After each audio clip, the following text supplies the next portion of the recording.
Now turn up. What up, is Marcus Dynasty Football Dads, and it is Wednesday, March 30th. It is my son's birthday, so we're going to be doing a couple videos of him at the end. He is 1 year old, but if you're new to the channel, please subscribe. Please let a like and a comment on what you would like next. We're going to do top landing spots for some of these rookies. The landing spots are starting to clear up a little bit of what places we want players to go at the running back, quarterback, wide receiver positions. We're going to be doing two players that I have been moving way down my boards here. One running back, one wide receiver. We're going to start off with the running back. It's going to be Isaiah Spiller. So Isaiah Spiller is 6 feet tall, 217 pounds. My biggest concern, I think, of Isaiah Spiller, I think he is slightly more talented than the tier 3 running backs. So where we have Breece Hall, we have Kenneth Walker. They're 101, they're 102 when it comes to running backs. Isaiah Spiller is the third running back, I think, talent-wise, but I don't think he's going to be the third running back taken off the draft board. I think you could even see James Cook, both Georgia running backs. I think you could see Zamir White. I think you could even see Rashad White go to teams in that second and third round over Isaiah Spiller. I even see like a team that maybe even like Jerome Ford or Damian Pierce go to teams that are more advantageous versus Isaiah Spiller. And Isaiah Spiller is just moving down my board. He's closer into that group 3 running backs, like I just mentioned. And so if you're closer into that group, landing spot and draft capital are going to be important basically tie factors. If Isaiah Spiller is going to be drafted in the 4th, 5th round, which I could easily see, and in a lot of mock drafts I see him drafted in that 4th or 5th round, and then the same thing I saw with Kenneth Walker when Kenneth Walker was my let's see, 1, 2, 3. He was my 4th running back behind Najee, Javonte, and Travis Etienne in that order. When I had Kenneth Gainwell in that RB4, I was like, well, the biggest thing that concerns me is team. He went to the Eagles, which already had Miles Sanders, and number 2, he was drafted in that 6th round, so way late. And running backs don't succeed as much when they're rounds 4 through 7. There's stats about it. You can do. I've done videos about it in the past, even last year, about how running backs 4 through 7 scare me. Sometimes there's that early 4th round that you get the Devontae Freemans, the Michael Carters, but anything after that, you're really starting to wander into dangerous territories. And I don't like that as a top 6, 7, 8 dynasty pick this year. And so he's moving down, and a lot of times I even see him in that early 2nd round, which is unfortunate for Isaiah Spiller. Who do I compare him to? I compare him to Carlos Hyde. And then I actually looked up Carlos Hyde's stats because I was like, Carlos Hyde has had a decent career. I feel like he's had a decent career. Well, I lost it. Where's fantasy football? But fantasy football. So these are his this is his year fantasy production rankings: 54, 54, 15, 11, 44, 23, 54, 84.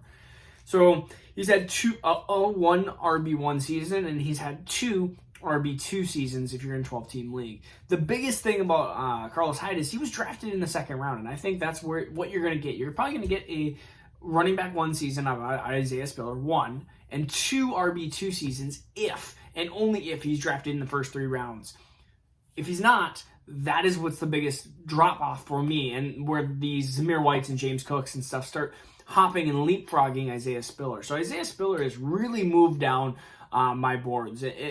You told me a month ago, where would I have Isaiah Spiller and Jameson Williams or even George Pickens? I'd say, well, they're probably right around each other. Now it's like George Pickens, Jameson Williams are clear-cut players that I'm usually easily having over Isaiah Spiller. So it just shows how much he's moving down. And his video is, he's an inside runner. I think the pro combine did not help at all as well for him. That he basically pulled out because of injury, but it didn't look good. He just didn't look like he was himself. He didn't show like he was going to perform well. And so that was, again, my biggest concerns going in, is that he probably wasn't going to test well. And if he wasn't going to test well, you're probably going to get a player that is going to fall down these draft boards. So enough about Isaiah Spiller. Just know that he is a player that is moving down my draft boards. If he does find a round 3 spot that is a good spot, then he's going to be moving a little bit back up my boards because of draft capital and landing spot. But it's that draft capital, which is the big key for Isaiah Spiller. It gets into that 4th, 5th, 6th round. He's going to be moving dramatically down my boards. He's the one that's going to fluctuate the most. He's not going to move up into the top 4 or 5, but he could be up to 7, 6'7", or he could be all the way down to, I think I had him at 22 in one of the mock super flex landing spots because he ended up going to Baltimore, and I think it was the 4th, 5th round. So it just shows the difference. The next one is Wandel Robinson, and we already knew that his size, 5'8", 178, was going to be a concern. He has shorter arm length as well. I just watch more and more tape of him, even at Kentucky, and there's things I like, and then there's things I don't like. He is versatile. I mean, he ran a 4.4, 440, but at 178 pounds, that's not super impressive. His speed score was, 24th percentile, and his burst score was 32nd percentile. So pretty poor when you're talking about a guy who's 178 pounds. I look at him even versus Jahan Dotson, Christian Watson, and these are players that have been leapfrogging Wandel Robinson because I'd rather have that huge, big, elite athlete like Christian Watson versus Wandel Robinson or Jahan Dotson, who at Penn State showed really, really good tape and has a couple inches on Wandel Robinson. And I know that may seem... Wandel Robinson is not Deebo Samuel, which I think I've heard somebody say, "Oh yeah, he's like a Deebo or Laviska type because he can be versatile," but he's not. He's 178 pounds. He's not 200 pounds. Deebo Samuel's a running back basically in a wide receiver body. Laviska Shenault, same thing. Laviska Shenault reminded me a ton of Cordell Patterson, and Wandel Robinson has some deep type ability to him, so there is some positivity with that. And Wandel Robinson, his ceiling is like Tyler Lockett. I feel like they're very similar. Let me actually see what Tyler Lockett's size is. I feel like Tyler Lockett's a couple inches. I mean, I got time. You get to see me live. By the way, I actually bought a mic and stuff too. I mean, it's only been a year and a couple months I've had this channel. Might as well be time to buy a lock. Okay, Tyler Lockett, 5'10", 182, 4.40 speed. It's funny because that's just who I envisioned was kind of a Tyler Lockett. When I saw Wandel Robinson, like that was his ceiling. So 5'10", 182, 30-inch arms. Okay, and so 5'8", 178, 28-inch arms. 4.44 versus 4.40. That's what Wandel Robinson's ceiling is, but I don't think he's going to end up being Tyler Lockett. Tyler Lockett, I think part of his success was being with Russell Wilson. I think Wandel Robinson has to be put in the exact perfect situation, or else these players are going to be jumping him. And I have a feeling that you're going to have these players, even like Sky Moore, Calvin Austin, that are players that might end up jumping Wandel Robinson. And part of it is definitely size. We saw Rondell Moore, who is the super version of Wandel Robinson, I believe. Even because Rondell Moore just tested extremely, extremely well. And gosh, what was Rondell Moore? He got to be short. Rondell Moore, was he like 5'7"? 5'6". Come on. Load, computer. Come on, load. But yeah, Rondell Moore was one of those players that definitely was 5'7", 181, 28-inch.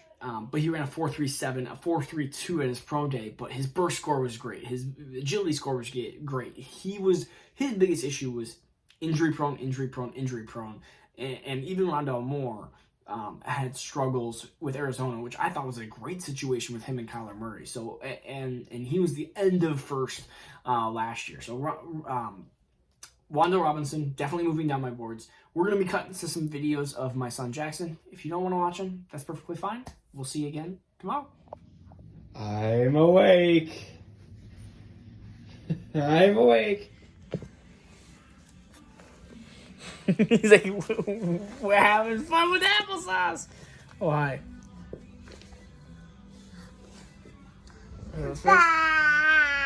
Bah.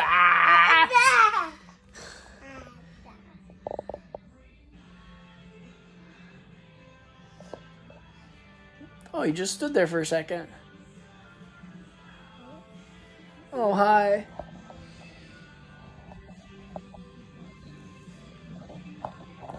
You gonna braid my hair? Ah! Oh no, he's taking me down. Ah, no! What are we doing with Dad's head? Oh, I can lay on your lap. I can lay on your lap. I can lay on your lap. Okay, I'll lay on your lap. I'll lay on your lap. Braid my hair. Braid my beard. Please, sir. Braid my beard. Braid my beard. Oh, hi. I love you, too. Will you braid my beard? Braid my beard. No, not stinky feet. Not stinky feet. Not stinky feet.